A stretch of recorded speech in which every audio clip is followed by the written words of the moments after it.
Hi, this is Bill Eaves, Associate Broker with Remax Realty Services, with a quick tip on buying an estate house or an investment property. So you're inheriting or purchasing an estate home or even an investment property, and you figured, oh, it's coming from your uncle, your father, you know them for 30 years.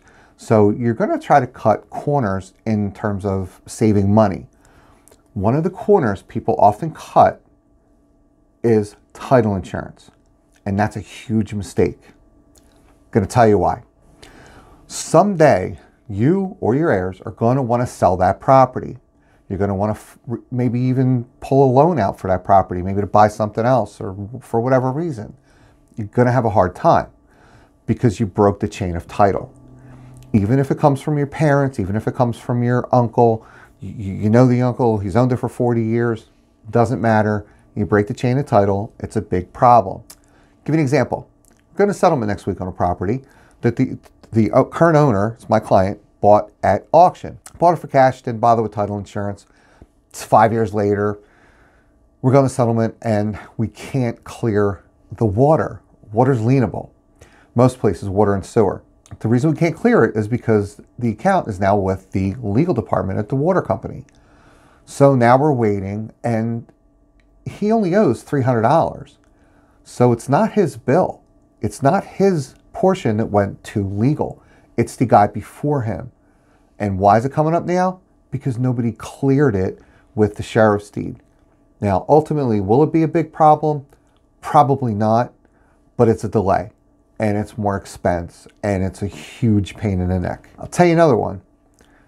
I once had a row home in Northeast Philly, and on that row home was a $2 million mortgage lien. Mortgage is lienable. Sometimes in Philly, gas is lienable, water's lienable, sewer's lienable. Some municipalities that provide trash, that could be lienable.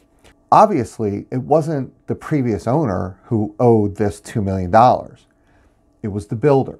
When the builder bought the ground, he got a blanket loan, which means that blankets cover more than one thing. So this blanket loan covered the entire development. By the time the last house was sold and settled and everything got recorded, I don't think the guy was in business anymore. And nobody recorded the satisfaction piece that goes along when you pay off a mortgage, pay off a lien. We had to find the builder, who by then was out of business. The mortgage company he had, they were out of business. Went to another bank, they were out of business, etc. down the line. It took 2 months to clear this thing off.